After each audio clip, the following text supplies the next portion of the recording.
નમસ્કાર બાળ મિત્રો, સ્વાગત છે તમારું એક નવા એજ્યુકેશનલ વિડીયોમાં.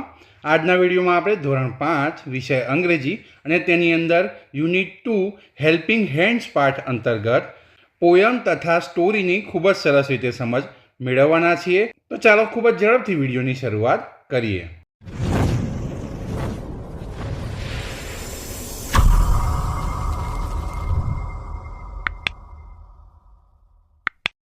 લિસનિંગ પાર્ટની અંદર એક સરસ મજાની પોયમ તમને આપેલી છે જેનું નામ છે મિસ પોલી હેડ અ ડોલી. તો મિત્રો આ પોયમ કઈ રીતે ગવાય છે તે સમજી લો. પહેલાં આપણે પોયમ ગાઈ લઈએ અને પછી તેની સમજ મેળવીએ. Miss Polly had a dolly who was sick. So she phoned for the doctor to come quick. The doctor came with his bag and his hat and the knock at the door with the rat-tat-tat. He looked at the dolly and shook his head and said, Miss Polly put her straight to bed. He wrote a paper for a pill. I'll be back in the morning with a bill. તો આ રીતે મિત્રો આ poem ગવાય છે. તમારે વારંવાર ગાવાની છે જેનાથી આના શબ્દો તમને ખબર પડી જાય. ચાલો હવે આપણે તેની સમજ મેળવીએ. પહેલું વાક્ય છે Miss Polly had a dolly who was sick. એટલે મિસ પોલીની પાસે એક ઢીંગલી હતી અને તે માંદી પડી. So she phone for the doctor to come quick. તેથી તેણે ડૉક્ટરને ફોન કરીને જલ્દી આવવા માટે કહ્યું. The doctor came with his bag and his hat. Doctor તેમની બેગ અને ટોપી લઈને આવ્યા. And knocked at the door with a rat-tat-tat. અને બારણે ટક એવા ટકોરા માર્યા. He look at the dolly and shook his head. તેમણે ડોલીને તપાસી અને માથું નામાં હલાવ્યું કે તેની તબિયત બરાબર નથી. And said Miss Polly put her straight to bed. અને બોલ્યા મિસ પોલી આને હમણાં જ પલંગ પર સુવડાવો. He wrote a paper for a pill. તેમણે એક કાગળ પર દવા લખી અને મિસ પોલીને આપી. I'll be back in the morning with a bill. અને કહ્યું હું સવારે બિલ લઈને પાછો આવીશ. તો મિત્રો ખૂબ જ સરસ મજાની પોયમ છે નહીં? આને વારંવાર ગાશો તો તમને તેના શબ્દોની સરસ રીતે સમજ પડી જશે. મિત્રો લિસનિંગ પાર્ટની અંદર એક સરસ મજાની સ્ટોરી છે જેનું નામ છે ટ્રીપ વિથ ટ્રીઓ. ટ્રીપ એટલે પ્રવાસ, ટ્રીઓ એટલે 3 જણ. 3 જણનો સાથે પ્રવાસ એવો આનો અર્થ થાય છે. ખૂબ જ સરસ મજાની સ્ટોરી છે. આને આપણે વાંચી અને સમજી લઈએ. There were 3 cousins named Hetal, Mihir and Mayank. Hetal, Mihir અને મયંક નામના 3 પિતરાઈ ભાઈ બહેન હતા. પિતરાઈ એટલે કાકા ફોઈના. The trio loved adventures.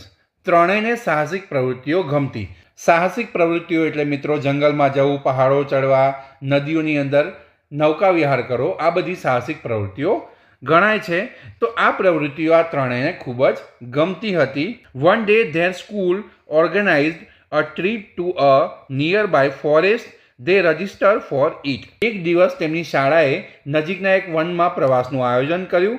તેમણે તે માટે તેમનું નામ નોંધાવ્યું. તો મિત્રો આ ત્રણેયને સાહસિક પ્રવૃત્તિઓ ખૂબ જ ગમતી હતી અને તેમની શાળા તરફથી નજીકના જંગલમાં એક પ્રવાસનું આયોજન થાય છે અને તેઓ ત્યાં જવા માટે તેમનું નામ નોંધાવે છે. They packed their backpacks with snacks, water bottles, etc. for the trip. તેમણે તેમની બેકપેકમાં પ્રવાસ માટે નાસ્તો, પાણીની બાટલીઓ વગેરે મૂક્યા. All were playing and singing songs during the trip in the bus. Within 2 hours they reached the forest. બસના પ્રવાસ દરમિયાન બધા રમ્યા અને ગીતો ગાયા. 2 કલાકમાં તેઓ વનમાં પહોંચ્યા. તો મિત્રો પ્રવાસ જવાનું કોને ના ગમે?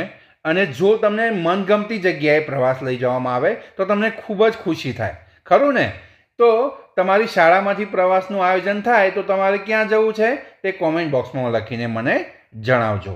તેઓ બસમાં ખૂબ જ આનંદ કરતા પ્રવાસ માટે જાય છે અને 2 કલાકની અંદર તેઓ જે જગ્યાએ પ્રવાસનું નક્કી આયોજન કર્યું હતું ત્યાં પહોંચી જાય છે.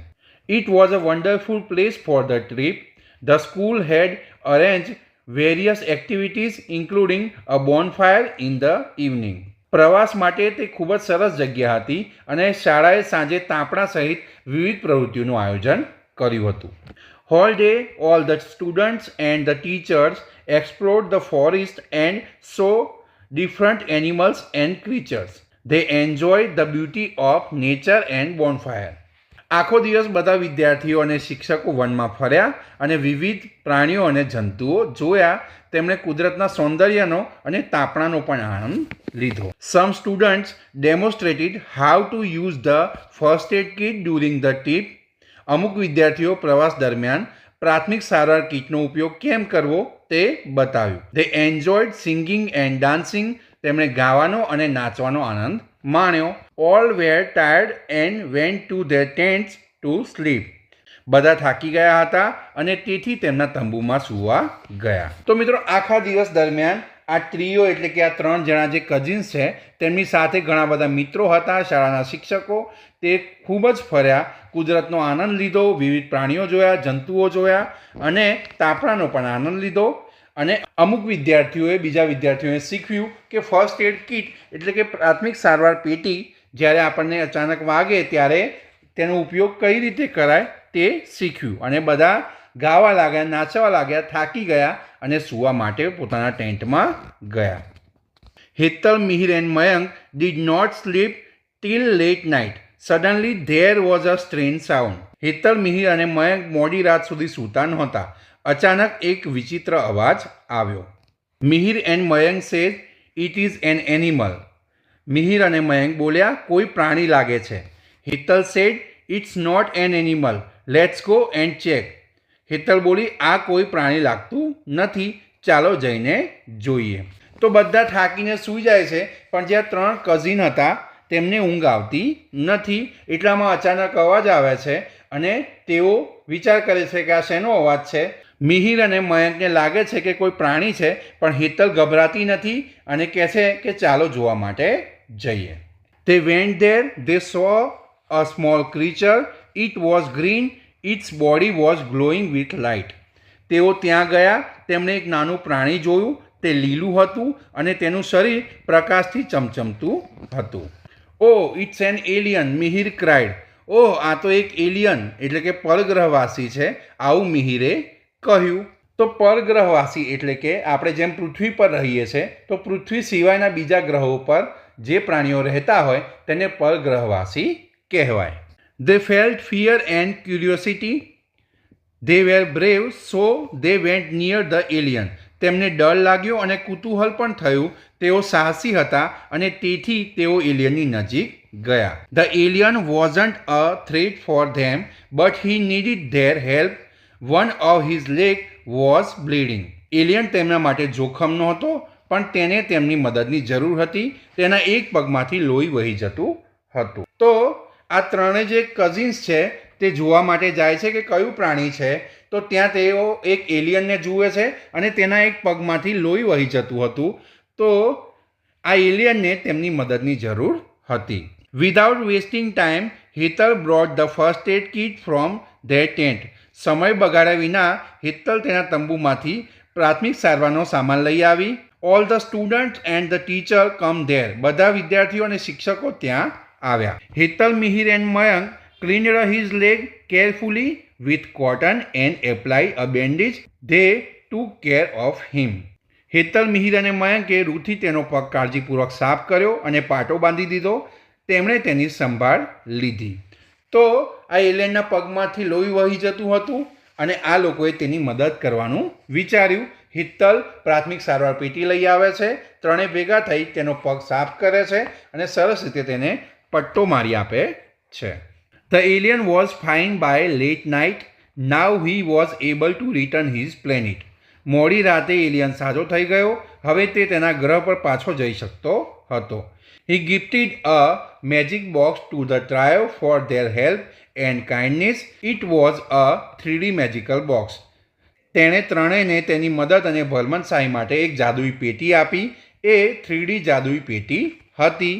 They thanked the alien with a gentle smile. He returned to his own planet. તેમણે એલિયનનો આભાર માન્યો.